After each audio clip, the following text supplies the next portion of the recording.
then.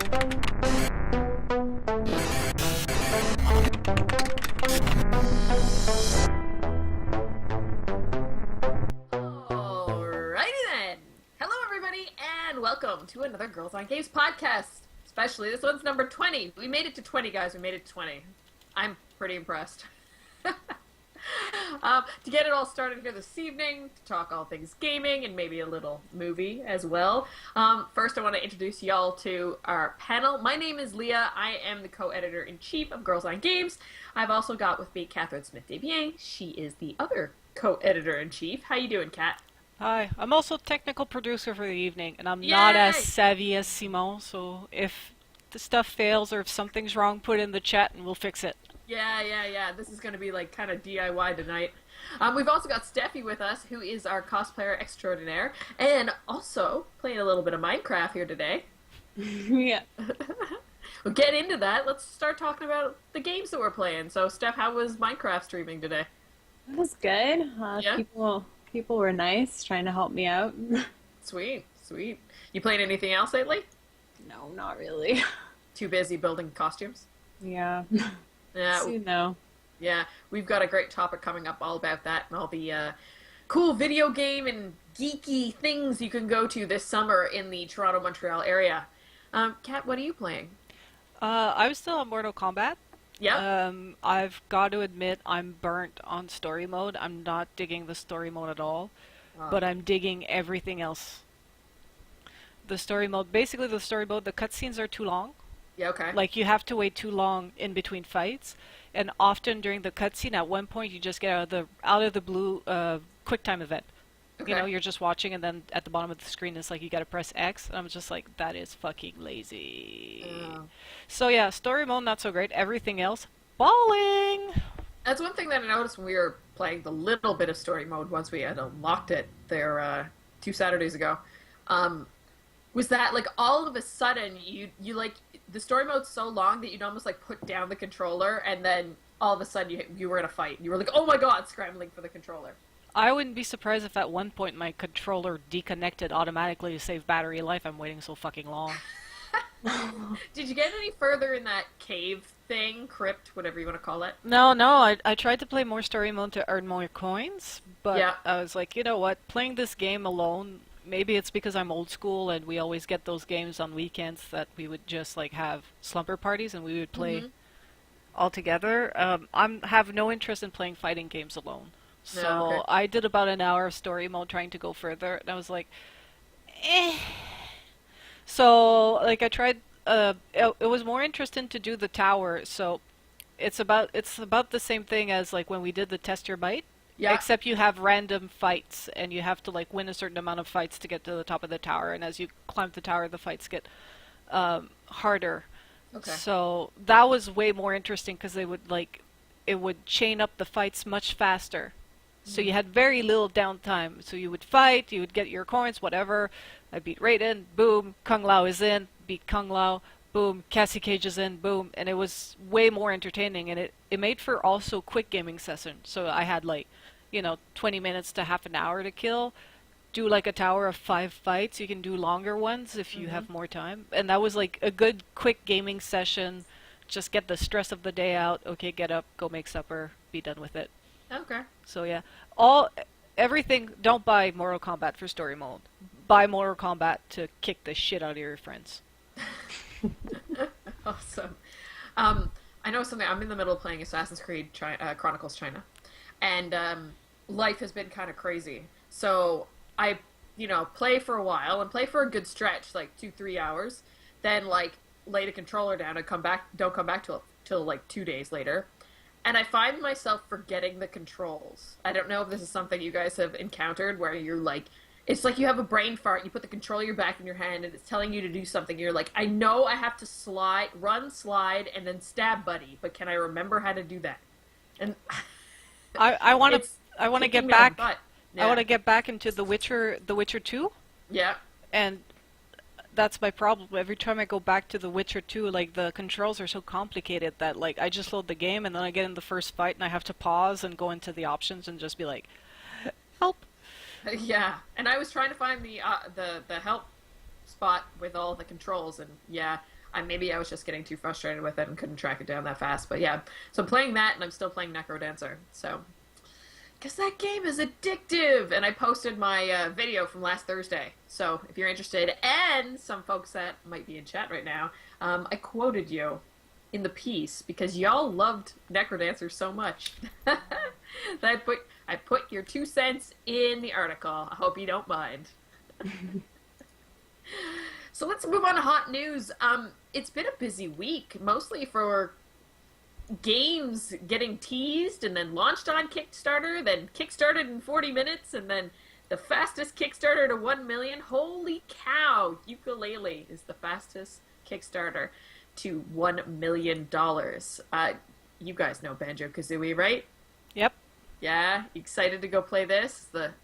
The spiritual, if I can say that correctly, successor to the game, Banjo-Kazooie. Is it just me, or does that little bat thing look like Stitch from Lilo and Stitch? I could see how the resemblance a bit. I think that's Laylee. Yuka is the lizard, and Laylee's the bat. Does that make sense? I haven't learned their names yet. That takes too much brain power. Well, I'm just thinking about Banjo and Kazooie and how the structure went. I'm just assuming that that's the way it is. But yeah, looks like Stitch. Still cute, though. Really cute. I'm excited. We've got an accidental leak of Watch Dogs 2 through LinkedIn, but are we surprised? No. Well, at least it's not somebody that purposely leaked it to the media because they wanted their 5 minutes of fame. No. It's just somebody being a dumbass, I guess. One of the devs put in their job descriptions of stuff that they've worked on being Watch Dogs 2, which nobody really knows about yet. Hey, we might be learning more about it, or we probably would have had the announcement at E3 at the Ubisoft press conference, but I guess the cat's out of the bag now. Yeah. Imagine if it's because he worked on Watch Dogs and the 2 was a typo and he's not actually working on Watch Dogs 2. That would suck. No, but Ubisoft has come back and said, yeah, it's in the works. But, I mean, we assume that, right? Right? Steph, did you play Watch Dogs? No. No? No? Not your thing? No, I haven't played a lot of games, unfortunately. No. No access to them, I guess. We've got Assassin's Creed movie with Michael Fassbender that's going to start filming in September. That's a lot of fun. Yeah, exciting stuff happening. That movie is actually set to release in December 21st, of 2016. That seems like not a lot of time to do everything that they need to do. If they're filming in September, that's only a little over a year. And I imagine Assassin's Creed, especially if it's like set in, the times the rest of the games are set in, like that they need a lot of work to do on like special effects and all that kind of stuff. Seems like they're waiting a little long. I wouldn't be surprised if we see that one delayed. Yeah. Yeah. I'm fine with delays now. Yeah. After playing Unity at release, well, a bit before release, and comparing notes with my friend who just finished Unity, he started playing during the winter and he just finished it. Yeah. Seriously, Unity should have come out after Christmas, honestly, because he played a completely different game for what I did. So, delays are fine. Yeah, and this is a movie delay, not a video game delay. So. Yeah, but it's the same for movies. Yeah, same deal. They need to be able to fix it. We've got some news about Batman Arkham Knight, which I'm super stoked about. They came out with the DLC, or the Season Pass, and it was going to cost $40, which seems extremely expensive for a Season Pass. But with that came a list of a lot of different things that are coming with it. Give or take, if you feel like this is actually a decent amount of content for how much extra you're paying for it. But one of the things that I'm super stoked about is you get to play as Batgirl. So that's going to be a lot of fun. Having another character to play besides Batman, or a strong female character in that game, it's going to be very entertaining.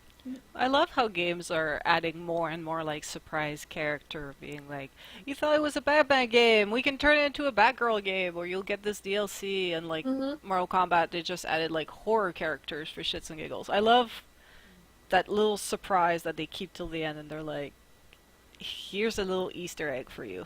Yeah. I'm loving this trend. Yeah, it's almost too bad though that are talking about the DLC before the game's even out, I would have held back and said, like, this is another reason for someone to want to go and buy the game, after. Like, why were they teasing DLC prior to a game coming out? Like, you've already got enough to talk about. People need to go out. Excuse me. People need to go out and buy the game, and then give it like 2 or 3 weeks, and then start talking about DLC. Ooh, coming up next week or tomorrow, you get to go download Batgirl. Well, Like that. it's to sell season passes because they are pretty pricey. Yeah, but I mean, I think they could have teased it differently. I don't know, but that's just my opinion on DLC. Have any other games done that where they talked about DLC before the games actually come out? It seems pretty frequent now that we hear about DLC prior to the games being released. Well, ever since Or the season passes. yeah, well, ever since the season pass system, where if you buy the season pass, you get every DLC and everything they release extra instead of paying per DLC.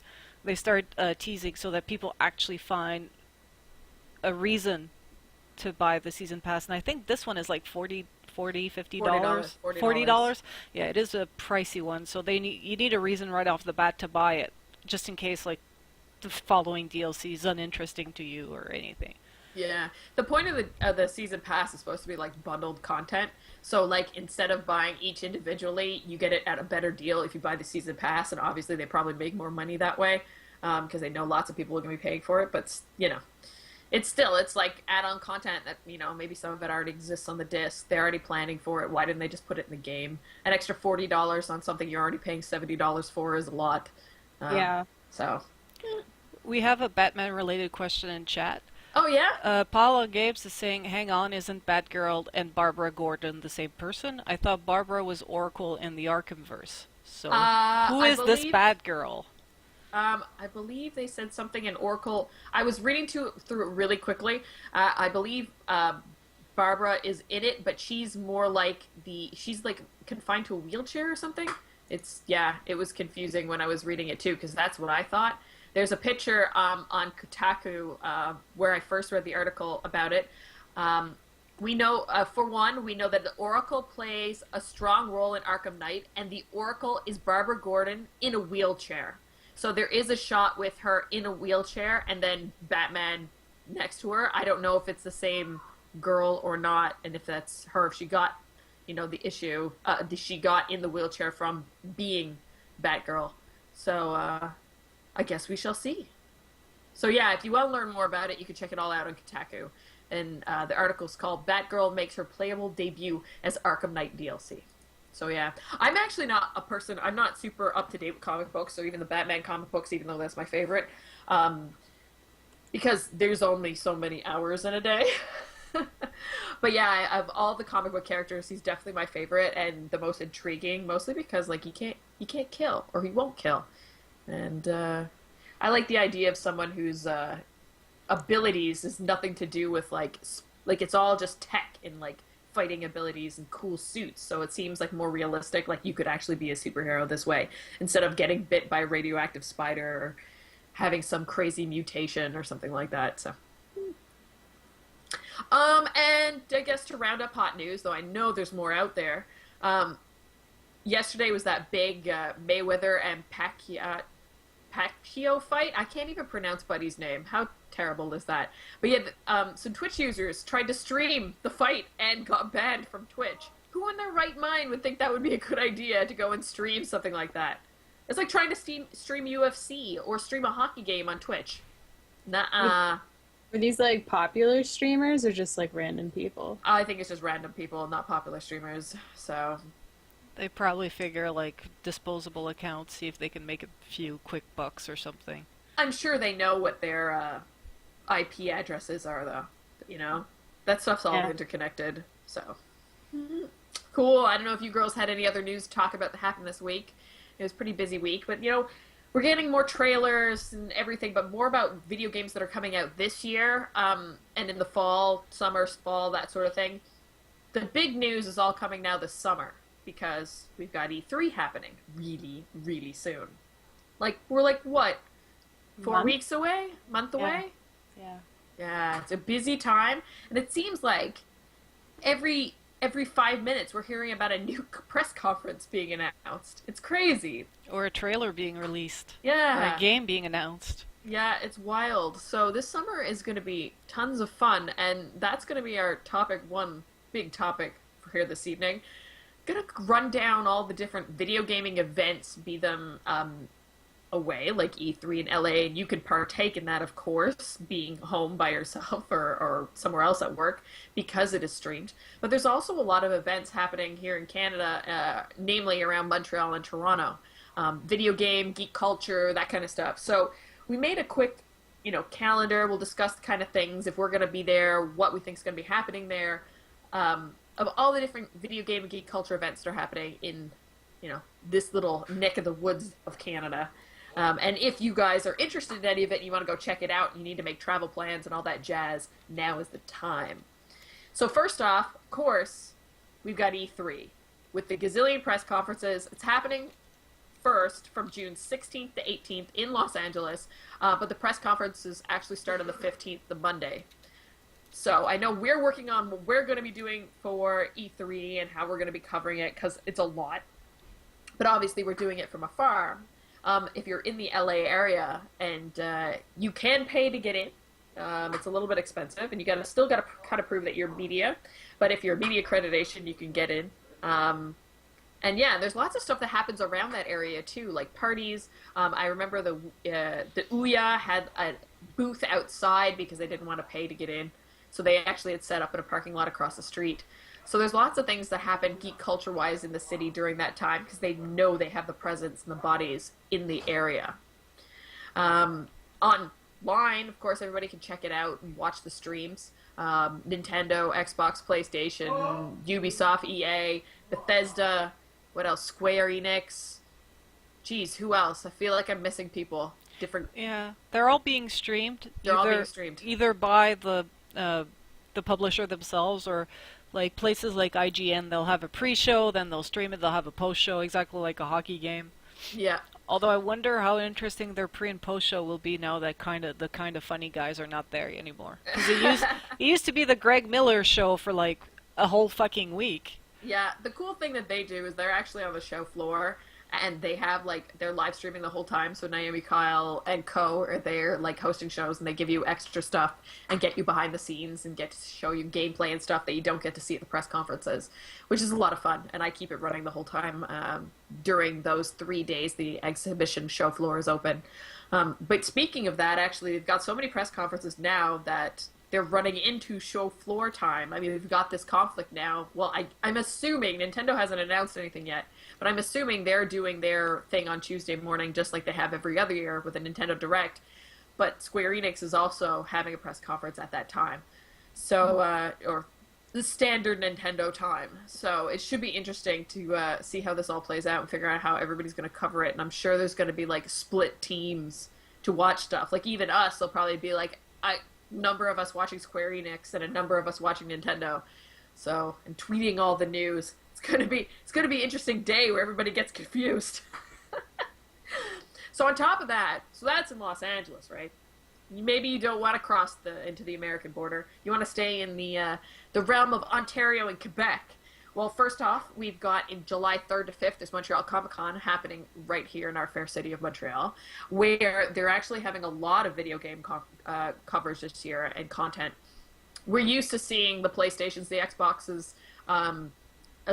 awesome indie area, that kind of stuff, and WB, Ubisoft, they've been at it before. Bethesda, BioWare. Yes, BioWare has been there. But now this year, they're having a Smash Brothers tournament, which should be a lot of fun. And the voice of Mario himself is going to be there. So that's going to be excellent. It's their first time in the summer, too, because they used to be Labor Day weekend, about the same time as Fan Expo. Mm-hmm. So it's going to be a completely different vibe. It's the Palais des Congrès is around, it's sandwiched, there's Chinatown right next to, right here, there's Palais des Congrès, there's Chinatown, the Old Port, and then the downtown area, downtown core. So it's going to be full of tourists. It's going to be a much livelier event, I think. I'm looking forward to Comic-Con in summer. Also Yeah. a reason to spend the day in AC when it's freaking hot. That's true. And what's really interesting is because it's right after E3, hopefully all those booths, they'll just like pack them up in LA, put them on a truck, and ship them to Montreal. So we'll get to play all those game demos. The weekend after, we've got the ESWC World Cup for Counter-Strike Global Offensive, which is happening here in Montreal as well. That's going to be huge because we have never really hosted an event of that level here in Montreal, and believe it or not, a lot of content hasn't been announced yet for it. We don't really know where it's going to be, what teams are coming, anything like that yet. So stay tuned for more info on that, but we're going to be there with bells on because it was a lot of fun checking it out last year, and I know it was a baby form last year, but this year it's going to be like balls to the wall. The next one that comes up is actually in Steph's neck of the woods. It's Con Bravo happening July 24th to 26th. Steph, can you fill us in on some of the stuff that can be seen at Con Bravo? Yes, we have a gaming room, which is going to be awesome with lots of like different competitions and whatnot. There's a tabletop gaming area, console gaming area, PC, and then they have like a bunch of machines, like a DDR machine and old school arcades and stuff like that. So the gaming area is actually pretty huge. And then if you're into anyone like YouTubers, that's pretty much the kind of people that you will see there. It's very video game and content creator oriented. Yeah, it's really cool. I know you got some really awesome interviews for us last year, hoping to do the same again this year. Of awesome people in the content creation realm. The Pro Jareds and Shugga Conroy. Great people. Both coming back this year, too. Yay! That's Sweet. really awesome. That's great. That's great. After that, there's Unplugged Expo, which is a new one that we haven't really heard too much about yet. I know it's their 4th year. It's happening July 31st to August 2nd. That's in Mississauga, which is still really close to Hamilton and Toronto and all that jazz. Would you call that the GTO? Greater Toronto Area? Area, GTA. Yeah. GTA? Yeah. Why did I Yeah. call GTO? What's GTO? Maybe I'm thinking BTO. Too much CanCon music. The Okay. Greater Toronto Area. I don't know. Anyways. Have you been to Unplug Expo? No. Are you going to check it out? Yes, I will. My Alright, first sweet. time. I'm excited. That one looks to be super video game oriented. Like, more so than anything else besides, like, ESWC, because it's, like, it looks like it's called Unplugged. Like, it looks Yeah. straight up video game content. Looks Yeah, like they for got sure. some League of Legends stuff, some Smash stuff. Looks like some tournaments going on. Should be really interesting to see. Yeah. So we'll keep you posted on that. We're noobs to that one, too, so we'll let you know what we think of the expo and if it's something you want to go to this year or next year. Back in Montreal, on August 7th to 9th, we have Otakuthon, which is more of a anime manga style, but of course you're going to get your video game and other geek culture thrown in there. Always great for cosplay. Lots of awesome cosplay seen at that con. And a lot of video game content as well. Yeah, last year they added a whole like video game and tabletop section, where they didn't just have like Japanese or anime type titles, but I mean that's the bulk of the con. But they just had like an area and people could play. And I think they have a Super Smash? I think they had a small one. Yeah, they did a small tournament, but it was before the new one came out, so it was a classic one, a retro one. And then, it doesn't matter what time of the summer you're here in Montreal. It's been on now since the April 16th, and now runs until September 16th, is Game On at the Montreal Science Center, where you can go play over 100 different video games from the beginnings of video games right up to the Oculus Rift. I got to try the Oculus Rift. That was really cool. So yeah, if you're in the Montreal area, I know if you're coming up for any of the other events, you want to go try it out, check it out, try some games, enjoy, reminisce about games gone by, see some awesome stuff. They have a wicked collection of handheld games, like consoles, like in this big globe thing. I had posted a picture of it on Twitter. This huge dome, and like every Game Boy you can think of, and like little tiny like arcade machines, and so much cool stuff in there. They even had like Game Boys and then little tiny micro miniature Game Boys next to it of the same color. I don't really know what that was about. They were cute. They It's had like they had original artwork, like original Pokemon sketches and Yeah. from a lot of games. Just like so like you try like when we went, I got sucked in by the games and I was trying to play as many games as I could, and then I stopped and I looked at the walls and I was like, holy shit, they have hand-drawn sketches, and Yeah. they have a whole area for Grand Theft Auto where they had like people drawing maps of like what the area is gonna be, and then they had a whole wall that explained like they had the whole scenario of gameplay of Grand Theft, like the Grand Theft Auto that was on PlayStation. I think it was 3, the first one that was in top view. Yeah. And like then I had to stop, and I was just staring at the walls, like so like much behind the scene action. And it's great, and it's a traveling exhibit from UK, so if you can't make it to Montreal, it might travel to your area. Yeah, great stuff if you're curious about the inner workings of video game development, the process. They also had some stuff from Spore. They had Pokemon drawings. I saw Miyamoto hand-drawn Mario. What else did I see? Wow, so much stuff in there. Talking about all different things, all different types of video games, playing stuff from like the beginning right up until now. They had some Rock Band there, some Just Dance, Space Invader and Space Pong, Invaders. of course. Catherine Ashley was poning some little kids on Halo. It was kind of funny. Oh, kids Pretty and funny. adults alike, they were just like getting owned. At one point, we were like, it's not fair. You've played 1,000 hours of this game. Let people enjoy the exhibit and go try the Oculus Rift. So with that being said, if you're a gamer, it's a really good summer for you in Canada. I'm sure there's excellent stuff going out on the West Coast too. We'll have to make contact with some folks out there and see what they're up to. But yeah, if you're in the Ontario, Quebec region, yeah, it's going to be a good summer. Plus there's sunshine, it's warm, you can go outside, bring your DS outside and just enjoy the weather. Street passes. Street passes, yeah, indeed. And if you're visiting the city of Montreal, please, please use the subway system and the transit Yes. system. Because construction season here and just closing streets because they have festivals, they're like, just for laugh, let's close half of downtown. So please leave your car at the hotel. This is my little advice to you.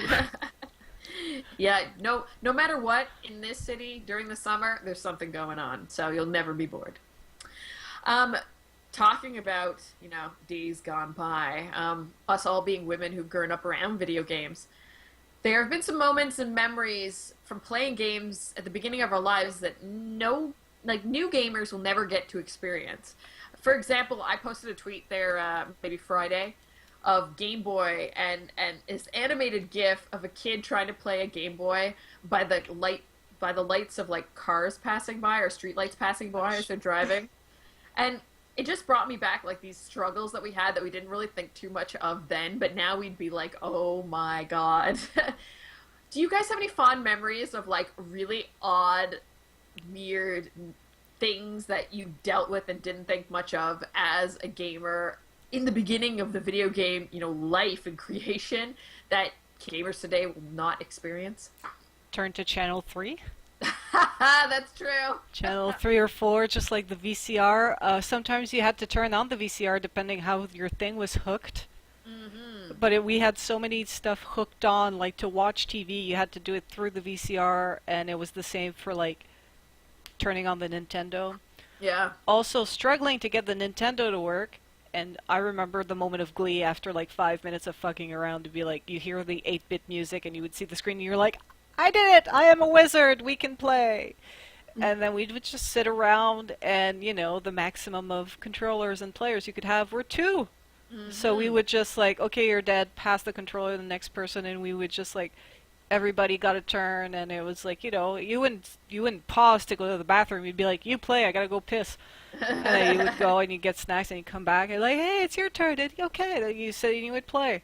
Yeah, and shitty graphics, but who cares? Shitty graphics. How about you, Steph? I guess that me and my friends weren't as harmonious as your friend's cat, because we would like, my one friend, she had a PlayStation, and we would always, her brothers would sit there watching, just waiting for us to leave or go to the washroom, and we would never let them play, so they would like fight over the controllers, like physically fight, her and her brother. It was insane. Yeah,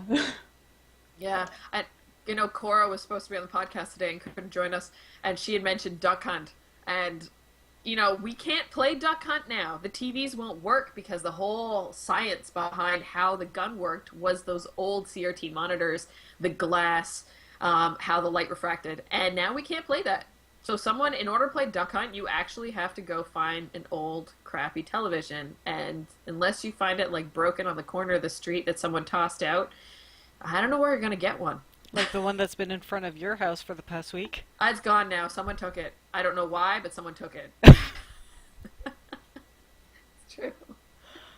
So many things, though. You think about it, like the struggles that we used to have, the wickedly hard games, batteries, having enough batteries to get through like a game of on the Game Gear, having enough batteries to put in your Game Boy, being able to see all the colors in the Game Boy. Man, when we got Game Boy Color, OMG.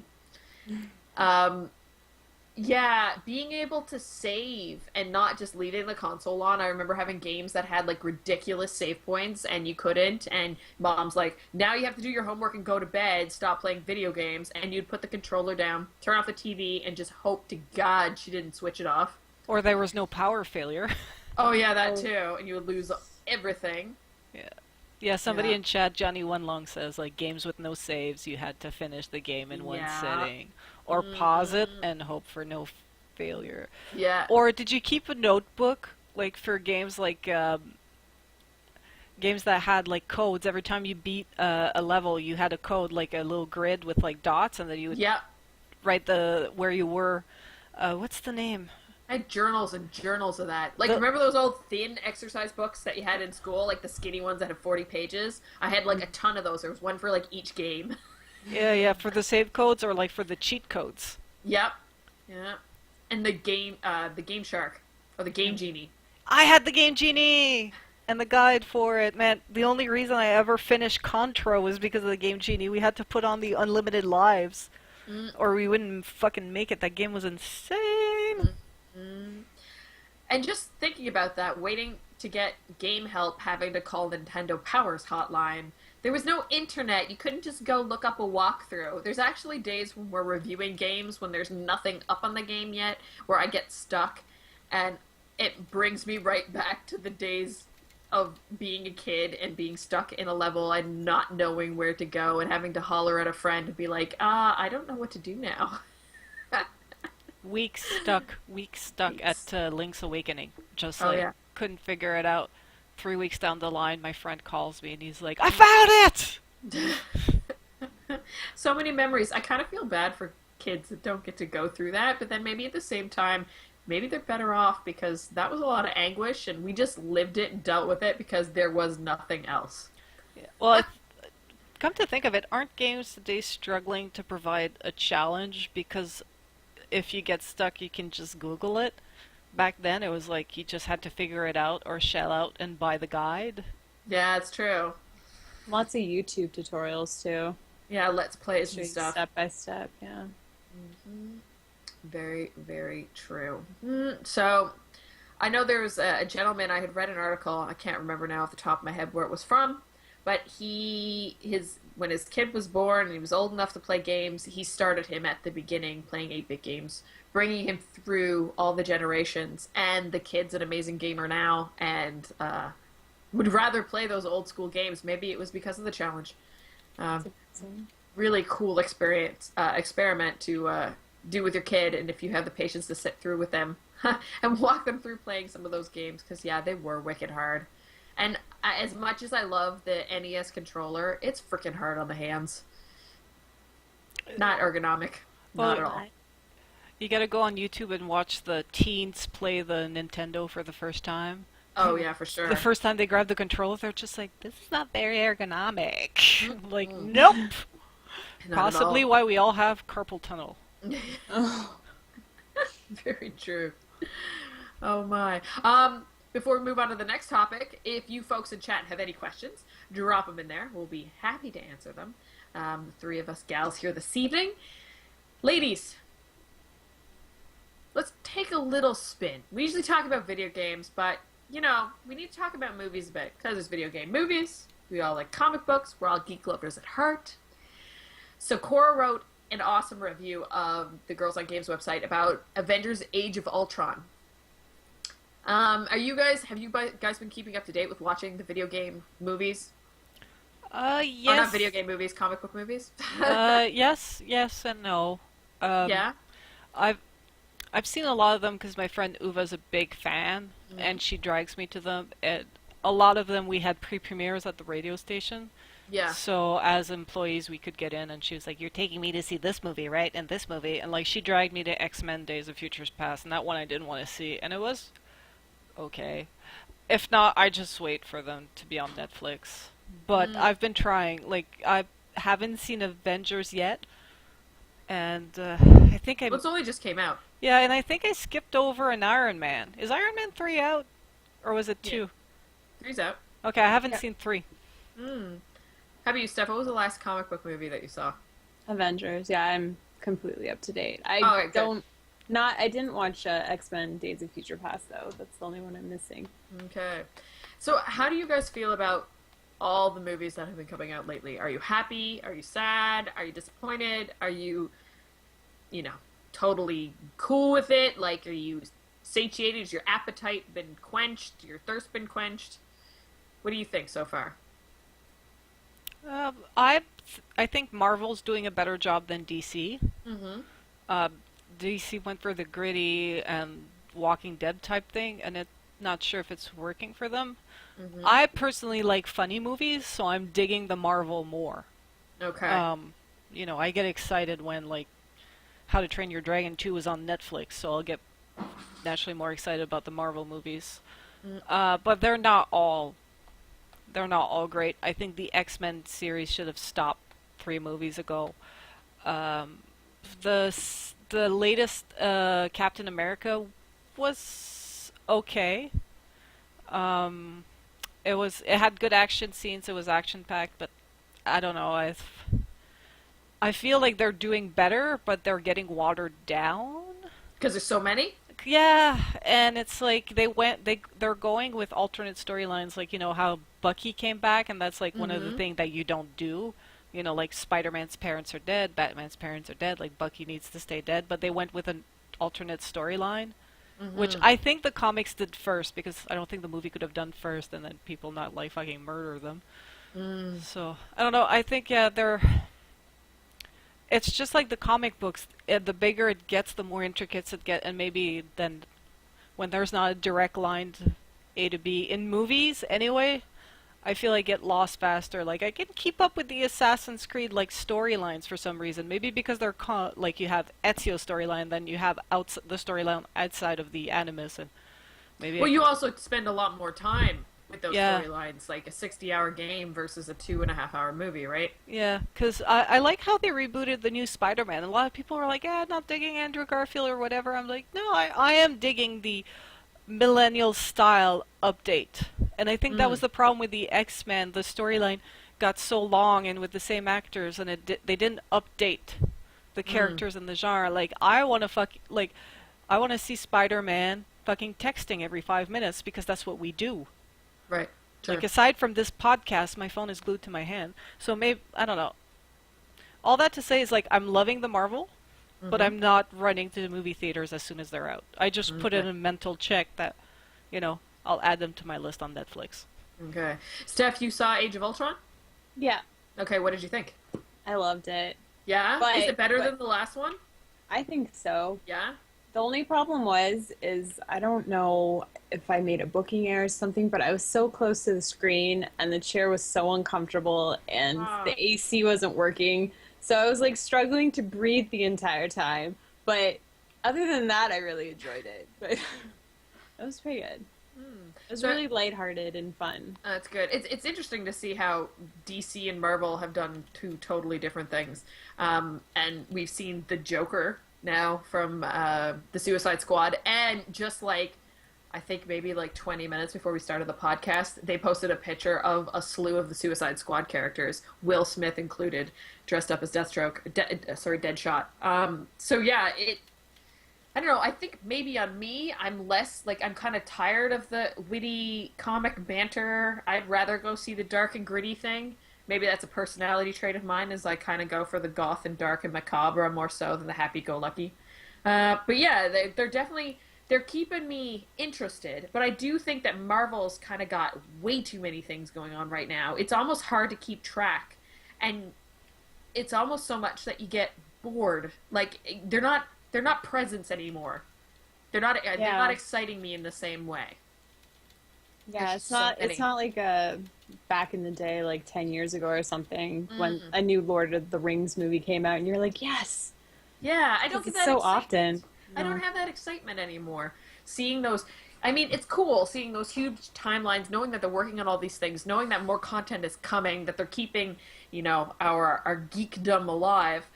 But at the same time, it's a lot. I guess it's Yeah. like the serialization of every year, annualization, I guess you could say, every year of certain games and stuff like that, knowing that no matter what, another one is coming. Well, Chad just informed me that Andrew Garfield is out for Spider-Man because Marvel and essentially Disney reacquired the license, so now they're rebooting it again, and I'm like, how am I supposed to keep track of all of that? Yeah. So, It's hard enough for us to keep track of video games, let alone movie news. but the good thing with like this like wide array of movies is you'll find something to please everyone. I Mm-hmm. like the funny-go-lucky. I'm gonna love the Marvel. I'm probably gonna Sure. love the next iteration of Spider-Man. I'm Suicide Squad. I'm probably gonna watch, but I'm gonna be like, yeah, it's no Avengers. Like the first Avengers, I fucking loved. And it was just a bunch of puns. It was just puns and puns and puns. It was Joss Whedon too. Yeah. But I know that like DC's more your thing, that greedy shit. So there's always something for everybody. I just don't think it's worth it to spend the 15, 20, $30 to go see it at the movie theater. Yeah. That's Waiting in another thing. line and Is waiting that in how much a line. regular movie is where you guys are?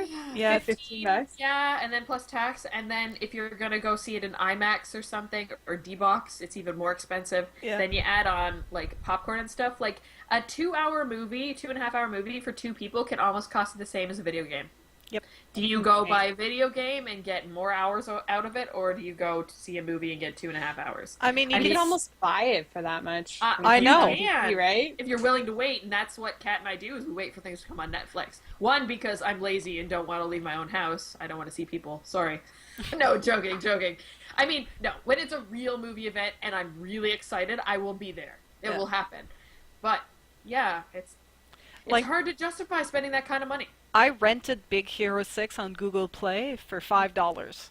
I downloaded Yeah. it to my iPad and I could watch it as much as I wanted during the 3 days. I watched it on a train ride to Ottawa.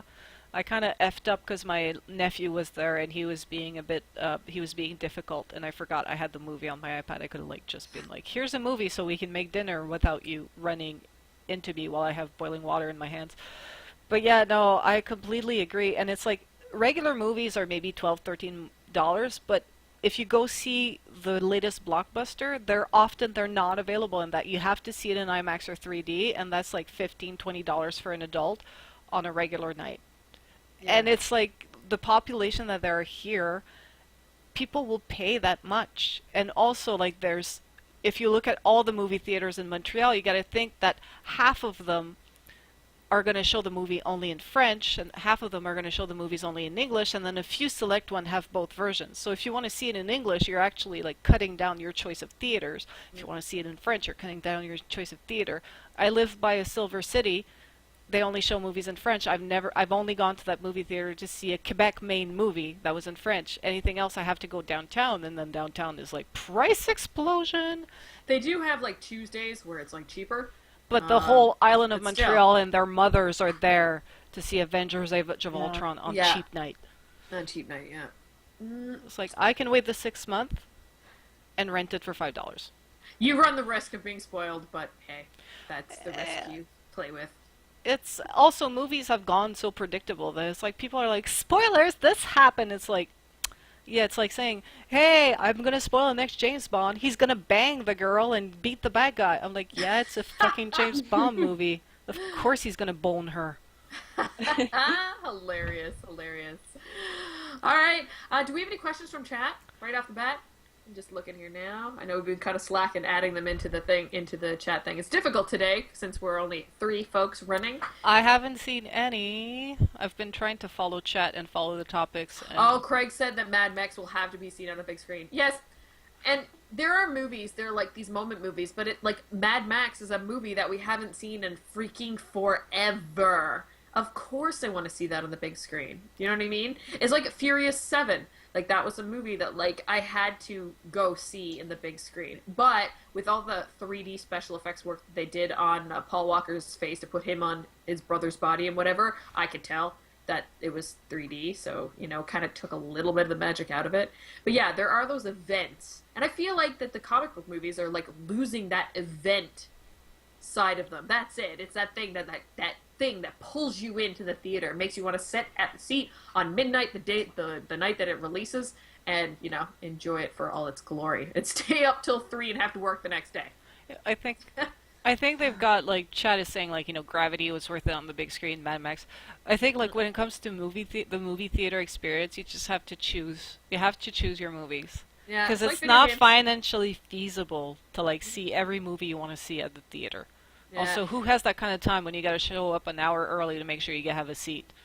Do you guys have reserved seating there? Because you we can. have. IMAX Yeah. ones in the IMAX theaters. Yeah, Okay. there's reserved seating. IMAX, and then they have one in Brossard, which is like a VIP type movie theaters, and they have the leather seats and the big seats and everything. And I can't Mhm. afford to go see a movie there. Yeah, But yeah, it's most like just seeing a 3D movie or a regular movie. It's first come, first serve. So show up, you have to show up almost an hour early. Mm. And even when we went to the pre-premieres, the seats weren't. They would hand out more tickets than they would have seats in the theater. yeah. That's So true. even then, your seats wasn't guaranteed. We do have two questions, both from Graf. And yeah, Craig said it's been 30 years since Mad Max, so yeah, no wonder it's an event. But it's about damn time. Graf said, he said higher up that he had a question about video game fatigue. I think this might be it. Sometimes do we get tired of video games like we do movies, like series and stuff like that? There's too much. I guess, yes, you could say that. I mean, we run into the fatigue. We've encountered that with the Assassin's Creed series. Grand Theft Auto for Grand me. Theft Auto, yeah. I mean, though that one was 5 years or something, but still, it's just, I think it's the hype.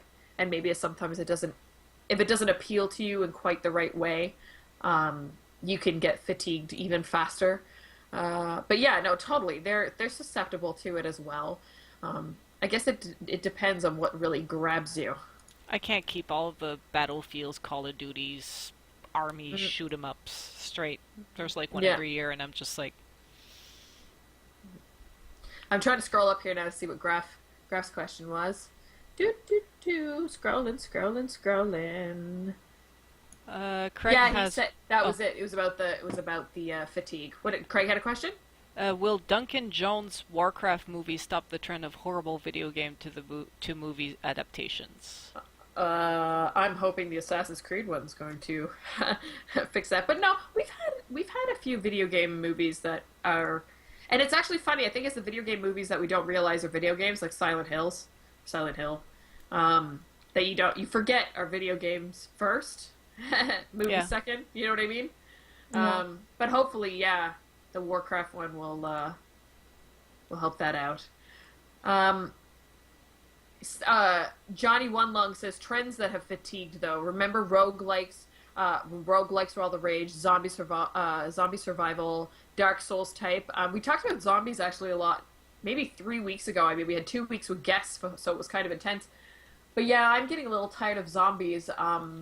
And then Kat Ashley went on a whole rant about how when we go into recessions, like the world goes into money recessions and that kind of stuff, how we go back to zombies and we keep bringing those monsters up. Or as a- dystopia settings exactly. like Mad Max, Fallout. Yeah. But I know personally I am getting kind of tired with zombies and I'm ready to see something else. But I can see where they work because, a zombie is so fictional but still human that you don't mind killing zombies because they're already the undead. If you're going and talking about like Nazis or like ISIS or like terrorists or something like that, like you always like end up stereotyping things. With zombies, it's zombies. They're the undead. A lot of You the can't mess with military them. shooters like Call of Duty and whatever, for me it feels like Americans, like white Americans going to another country and shooting up its residents, and I'm like, eh, Yeah. eh.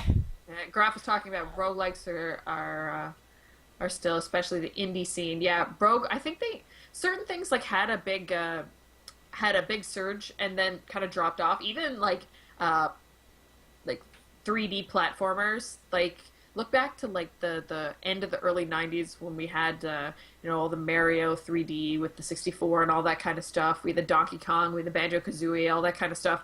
There was so many of that and everybody and their mother was making those games and then it just kind of like whoop, dropped off.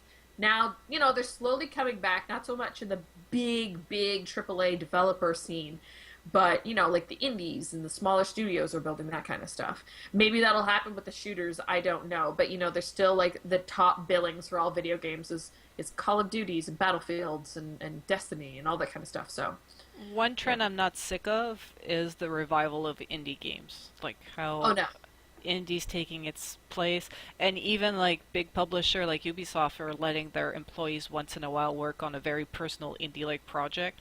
I'm Hmm. loving these small, digestible games that are taking one aspect of gameplay we're familiar with and just like bringing it to the next level. Yeah. Like Crypt of the Necrodancer, that it's like it brought something to a beat game that we've never seen before. Like it Yeah. took two genres and put them together, and now like who else does that? Nobody.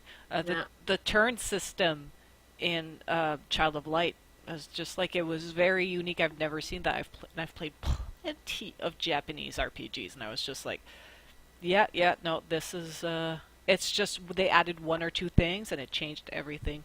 That trend I'm not getting sick of. Yeah, I I think want they more of can it. do that on those small game settings, game scenarios, develop teams, that kind of stuff, where they can kind of like stretch their wings and try little different things. That's really intriguing, and I think that's where most of the innovation is coming from right now, not from the AAA developers. I mean, the AAA developers, like, they can do the master wicked graphics and like the big multiplayers and all these kinds of things. The indies are doing like taking something that's already out there and just tweaking it enough so that they're just making that bit better and that makes the whole experience better. So, and I think that's not really like a game theme per se. That's just like the experience right now. Like we've lost the second tier development studios. They kind of dropped away, and now it's like all this surge into small studios, indie games, where tools are so easy for everybody to have. Everybody's got a computer. Everybody can record. It's so simple, and the access is out there for people to publish their games, be it Steam, the App Store, ID at Xbox, the PlayStation Store. It's so easy. And like the Montreal indie game scene is a lot of people that like they're game professionals. They worked at Ubisoft, they work at Mm-hmm. Gameloft, they work at EA, they worked at WB, or that's their day job and they're doing that on the side. It's like the trend is people don't want to work for the machine, and you see this trend just in the workforce in general with all the startup.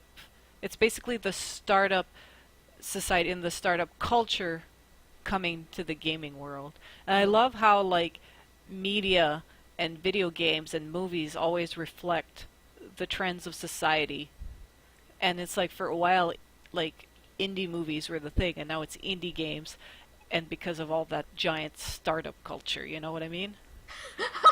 So I'm reading Trat and CS Goriv just run one map. You get to kill hipster eco terrorists. Sorry, that just cracked me up.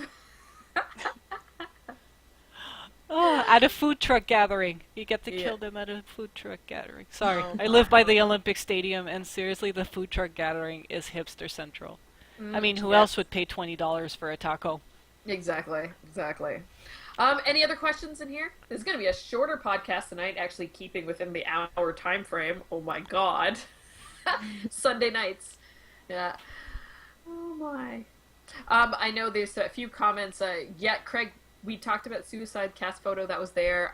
Yes, Warm Bodies is a really good example of a different take on a zombie movie. Actually filmed in Montreal. I walked on that set by accident one day.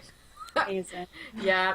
And if you're into the comic book movies, you can actually, I think there was a thing, a casting call for bald, well sculpted men for the next X-Men movie here in Montreal, because they shoot those here in Montreal all the time. I actually think are they shooting Suicide Squad here too? I heard Toronto. Toronto? Okay. For sure. I don't know about Montreal. Yeah, because there's always actors and stuff running around the two cities because it's so cheap to film here. It's cheap to make games, and it's cheap to film movies. Also, we kept our old buildings in our old districts, so they're Hmm. like, "Hey, it looks like Europe. Let's bar this city, this Yeah. street, and just film here for a day." Exactly. A lot of the spots in Warm Bodies, we can actually pick out like the last scene where they're up on the mountain. That's the Mount Royal here in Montreal. You can see the Olympic Stadium. All the decrepitness is actually our damn city. Oh. The I know Turcotte they were Exchange. under the Turcotte interchange because it's so full of fallen pieces of concrete and is a No. barren wasteland. It's just like it looks like an infrastructure falling apart because it is. Is it like safe to drive on it? Or They is say it a- so. They say it is. One day it's gonna fall out of the sky. They're actually building another interchange next to the current interchange, and when they're done building the new one, they're gonna like just destroy and dynamite the old one to the ground. It's gonna be interesting. ZBrown0893 asks, "What games are we most looking forward to?" Steph, do you have a game you're looking forward to? Not really. Really?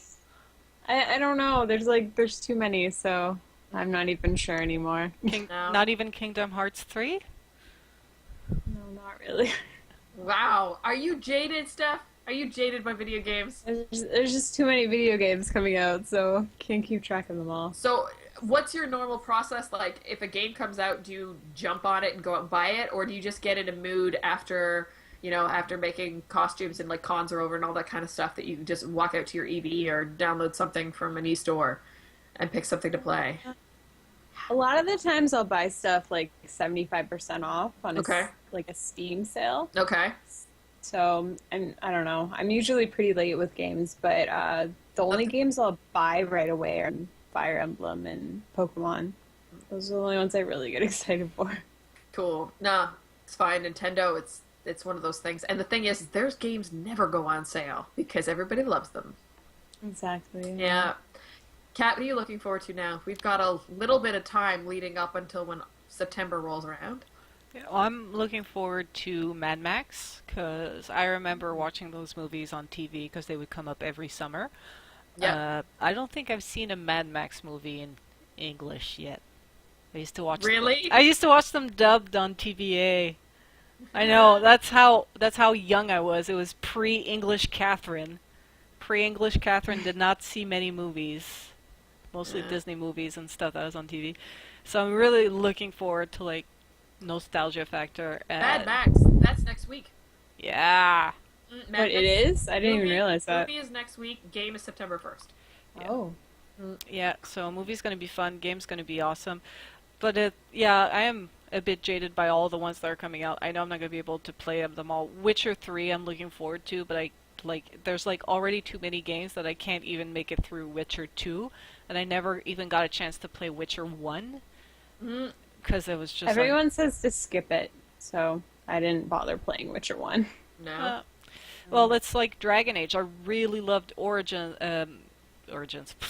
Inquisition, and then I was talking to my boyfriend and my friend who played them all, and I was like, should I go back and play them? And they're like, Origins was okay, the second one was shit, and the Inquisition is so good, you should just like play the fuck out of that one. I was like, okay, so I went on Wikipedia and read everything. Because at one point, it's like not feasible to play everything, and I'd like to Yeah. keep time open to play every goddamn Zelda that was ever released. Life goals. There's a wonderful thing about YouTube now is that people go and do like the 5-minute resume of the story of whatever, be it Zelda, be Yeah. it, like, and we'll show you everything. So you don't, it's not like you walk into a game and not know what happened before if you have 5 minutes on hand, right? They'll break down that or any like TV show or previous movies just to give you a refresher. I know Assassin's Creed, Catherine tried to walk me through the history of that one day and I was just like, ugh, it's so much. I know. But- A little parenthesis, one of my favorite type of YouTube shows like that is called Thug Notes. oh yeah? And it's Oh. literally as it sounds, it is like in thug speak, they're synthesizing and analyzing, like Okay. you could do your homework to this, works of literature, like A Handmaiden's Tale by So like cold notes and Thug Notes. Yeah, so basically it's like, what's happening, peeps? Like, today we talk about this bowling, and it's just like, and it always ends with, nah, I mean, I'm Oh terrible. my I'm God. terrible with the thug. I'm terrible at accent and voices. But the actor that plays the guy, he is priceless. I think the YouTube, just Google Thug Notes. It's gonna be the first thing. It is. You're gonna get an education and a laugh. That's good. And I've read like some of the books that they've analyzed, like To Kill a Mockingbird and A Handmaid's Tale, and I'm like, it is on point, but it is in thug speak, and it's the best. Yeah, don't write your papers in this speak. It's not proper English. No, write it in proper English, but it makes it actually enjoyable to watch. Mm, mm. I'm excited about Batman Arkham Knight, of course. Yoshi's Woolly World. Oh my god, and then I can't even think about September and beyond. There's just too many games. There's too much stuff. I have to get through this summer first, because this summer is actually going to be a lot of us on the road, like being out in the scene, seeing all the fun video game coverage, but not too many games are coming out this summer because we're going to be out a lot, a lot. We're trying to do a live podcast at Montreal Comic Con.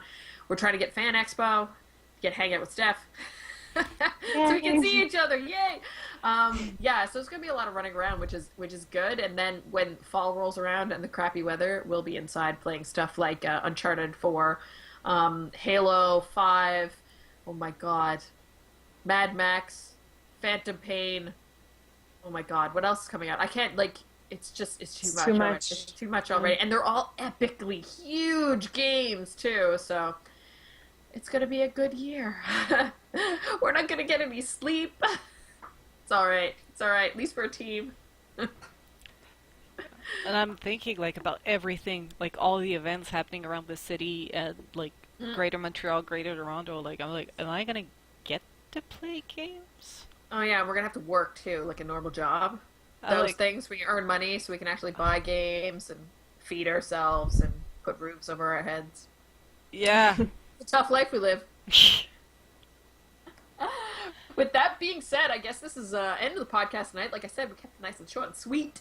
Want to let you know that we actually have 2 indie spotlight nights happening this week. Wednesday, a slew of us, Catherine, SD, Catherine, Ashley, and myself, we're going to check out Ultimate Chicken Horse. And we're going to stream that at Clever Endeavor's home. And that should be a lot of fun. We're doing that Wednesday night, 8 p.m., right here on this Twitch channel.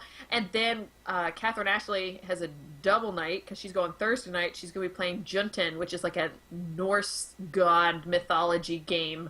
That'll be 8 p.m. Thursday night here on Twitch as well. That'll be a lot of fun, too.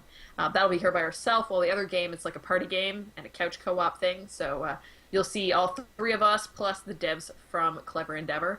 Should be a lot of fun. Of course, you can always come back and check us out next week, but it's going to be, of course, on Monday night instead of Sunday night. Next week for another podcast. If you want to learn more about what we do, we are girlsongames.ca, the Girls on Games on Twitter, Girls on Games on Instagram, Girls on Games on YouTube, Girls on Games on Facebook. Yeah, I think that's all the places you can find us. Am I right? Sounds about right. We're looking for collaborators, too, so if you're interested in doing stuff with us, shoot me an email at leah@girlsongames.ca. Thank you all for hanging out with us on this Sunday evening. I gotta go back and figure out if the Habs lost. I'm pretty sure they did, which is kind of sad. But yeah, then I'm gonna go play some video games, so it's all okay. I'll go make myself happy.